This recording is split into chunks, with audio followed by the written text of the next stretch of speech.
Nếu mà mình đã tin tự tâm đầy đủ, nó cùng khắp không gian á, thì ngoài không gian không có không gian, tức là không có cái ngoài để mình cào nữa, thì tự nhiên mình thực hành được cái sự cào đó. Không có cào thì không có sao.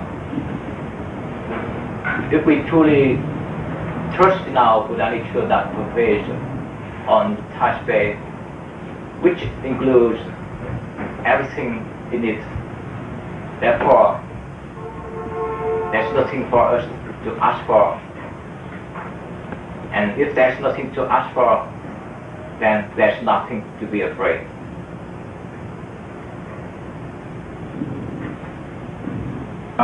Mình có gieo nhân thì được cái quả, cho nên nó mặc dù mình không cào nhưng mà nó quả nó cũng đến, mình cũng được vậy. According to the karmic law, once we sow something, the fruit will come by itself. So even if we don't ask for it, once we sow something, naturally the fruit will come.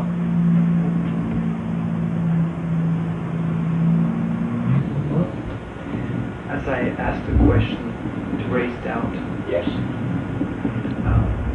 After a while, as I meditate, there is a feeling of nothingness that replaces the feeling of doubt. Should I go back to the feeling of doubt, or am I okay to stay with nothingness? Khi mà ổng tham thiền, cái ổng mà đang đau, ổng là đang nghi tình á, thì có lúc có nghi tình, có lúc thì không có nghi tình, tức là không có trong trạng thái mà không có gì hết. Thì ổng hỏi là có nên trở lại về để trạng thái nghi tình hay là ở trong trạng thái không có gì hết. Cái nếu mà không có gì hết á, không có nghi tình, không có vọng tưởng đó, gọi là vô khí không á, cái đó là cái thiền định. When there's not feeling of doubt and there's not any thought, this is in the practical meditation. This is called the DC in meditation. Bây giờ bằng là mới tập á, thì á có nghi tình mình cũng hỏi, không có nghi tình cũng hỏi, ta hỏi liên tiếp hoài. Now, the first time we practice this meditation, whether there's the feeling of doubt or there's not, just going on asking ourselves continuously. Nó hỏi riết đó thì tự nhiên nó sẽ có cái thắc mắc, tại cái câu hỏi đó là đã có cái câu hỏi sẵn rồi. Just going on asking, don't pay attention to whatever, then gradually the true feeling of doubt will arise because of the question mark, the question of the sentence.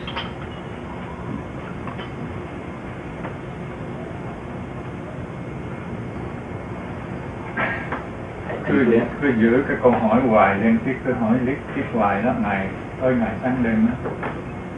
Just go on asking yourself the question continuously. Continuously? Yes. Do not stay in a state of silence. No, don't pay attention to it.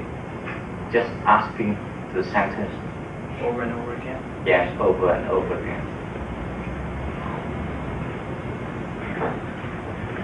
Yes. Well, after I asked the question about 1,000 times, it seems like it doesn't have the same effect anymore. Ông nói là ông you say well many times. Yes, and you don't feel anything. Well, not as much as I did at first. At first, I get a reaction, and then after a while, it kind of works out. Tức là ông nói lần đầu á, thì ông hỏi á, thì ông cảm thấy có cái phản ứng, nhưng mà ông khi mà ông tiếp tục hỏi hoài á, thì ông không thấy phản ứng gì hết cả. Tức là tại sao? Cái có phản ứng hay không phản ứng á cũng là không biết. Tại cái nghi tình là không biết. Whether there is a reaction or there is not, don't pay attention because the feeling of doubt means not understanding. And if you have a thought, then you are in the world of the mind. Yes. So how is it possible to use a koan to produce a thought which produces a feeling I mean, and then you've defeated the purpose of the koan. Isn't that true? I mean, there's no sensation without thought. First a thought arises, then a feeling arises. So if there's a thought which produces a feeling of doubt, that's not what's, we don't want thinking, right? So how does one get to doubt without thinking, since thought and feeling are connected? Ông hỏi là cái câu hỏi đầu hoặc cung án nó cũng là một cái niệm, thì làm sao mình có thể gọi là dùng cái niệm đó để mà khởi lên cái nghi tình? Cái nghi tình là cái niệm. Nghi tình mình khởi lên cái niệm gì đó đều là cái bản nhất niệm vô minh á. Ông hỏi của câu đó là bây giờ mình phải dùng cái niệm của hỏi đầu.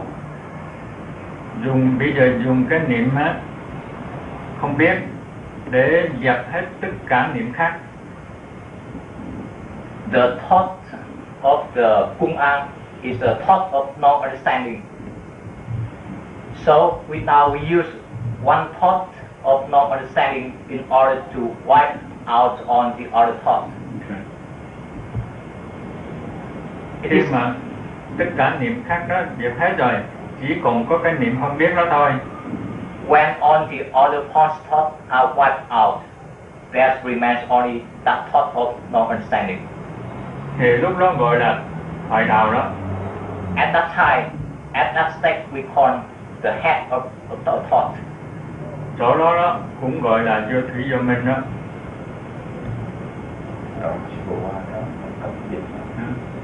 Không, tại thiền tông là càng xa cái vô thủy vô minh đó. That place they call the beginningless ignorance. This means the base of our ignorance. Rồi tới cái giờ phút cuối cùng á, thì cái vô thủy vô minh á tan rã, thì cái không biết của bộ óc cũng sạch luôn. We have to destroy even the beginningless ignorance. Once that state is destroyed, then the non-understanding state also is destroyed. Is it okay for your answer? Thì khi ấy á, biết và không biết của bộ óc đều không còn nữa. At that time, the relative knowing and non-knowing of the mind are on wiped out. Thì cái biết của chân tâm nó hiện lên là cùng khắp không gian, không có chỗ nào không biết. Then the wisdom of our Buddha nature will reveal at that time. Could you please explain how this method can be used to deal in everyday life with strong emotions like anger or greed or depression or other negative emotions? Ông hỏi làm sao dùng cách tham thiền này để mà gọi là trừ bỏ những trường hợp như là mình bị nóng giận, những cái gọi là nóng giận, tham lam hoặc là khó chịu, những cái tình cảm đó, thì như thế nào? Cái đó là cái tác dụng phụ đó, nó tự nhiên nó sẽ tự dập cái đó. You don't have to worry. It will, if you practice rightly, it will go away all of the negative emotion. Nó tại sao vậy? Why? Tại là cái nghi tình là không biết. Because the feeling of doubt means no understanding. Stand. Nếu mà mình không biết đồ đẹp á, thì mình không ham mặc đồ đẹp. Because if you don't acknowledge this clothes is beautiful, right? So you don't have a mind to seek it. Mình không. If you don't acknowledge this clothes, right? You mean the clothes. For example, the clothes is beautiful, right?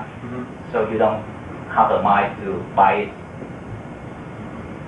Mình không biết đồ ngon đó thì mình tự nhiên nó không ăn luôn, không ham đồ ngon. If you don't know the food is good, so you don't worry about that. But we're conditioned to think that the food is good or the clothes are beautiful.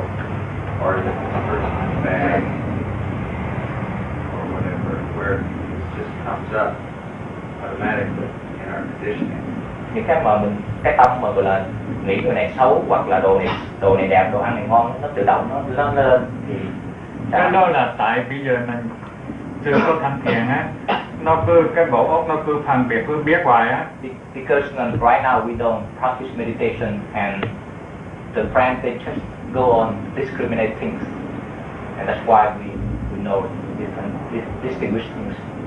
Bây giờ mình bắt đầu tham thiền á thì cứ giữ cái không biết của bộ óc á, thì mấy cái kia là không biết hết rồi.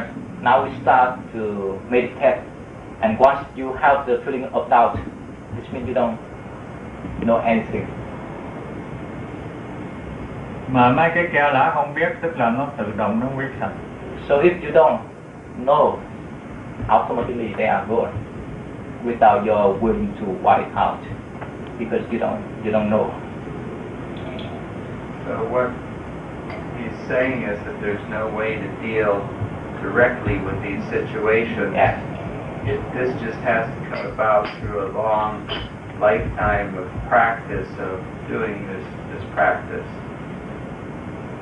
There's no way to deal with these You don't deal right it now. You don't deal it right now.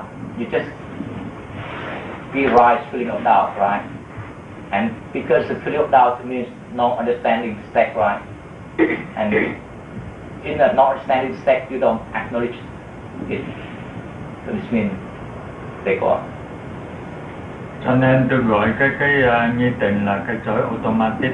That's why he called the feeling of doubt. He compared the feeling of doubt as a plume, automatically wipe out everything without our consciously to do it. Yes. That's where we believe in sadness and like that. Instantaneous, sometimes like it's gone, like in the Yes. story, where all of a sudden, in a split second, you become enlightened. And if you believe in that, have you seen it? Tức là ông hỏi sư phụ có tin vào cái chuyện mà đốn ngộ không? Tức là tức thì ngộ liền, là sư phụ có thấy không? Cái thiền này là cái thiền đốn ngộ. Here, this meditation is immediate enlightenment. Cuối cùng là ở trong một sát na là nó. Just one satna. If you are right person, you can realize your Buddha nature right now.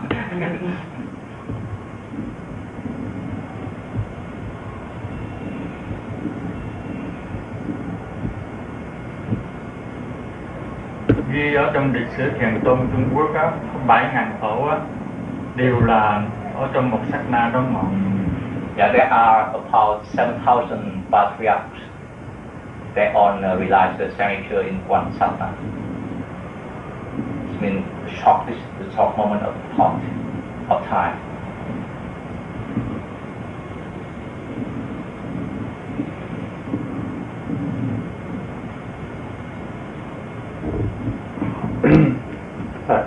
I gather it's just a matter of asking the same question and working on the same doubt over and over. That's all. Tức là mình chỉ cần hỏi cái câu hỏi đầu và khởi nghi tình với chỗ đó thôi, phải không? Yes, that's all. Example, right? But to maintain it calm. Yeah. Nhưng mà cái trạng cái còn phải trên cái tự tâm đó, nó khắp không gian, khắp thời gian, tất cả năng lực đều đầy đủ. But It's difficult to keep the always asking the question. nhưng mà rất khó khi mà hỏi đi hỏi lại nhiều, rất khó để mà giữ cái nghi tình lâu. Thì ban đầu là khó rồi. Yeah. Học cái mà về khí gian đó cũng còn phải mười mấy năm á. Yeah. It is a difficulty. It's difficult because even we learn the worldly things, right? It takes 10 years, 15 years to understand things, right? So everything from the beginning, everything's hard. Sure. And you wonder what gain is there by doing it. Bà hỏi tham thiền như vậy có được cái gì không? Thì được phát huy cái năng lực của mình để dùng ra, không có cái nào mà làm không được, không có cái nào mà không biết. Yeah, usually you realize your inherent potentiality. You know everything. That is what we Được làm chủ cho mình, được sanh tử tự do.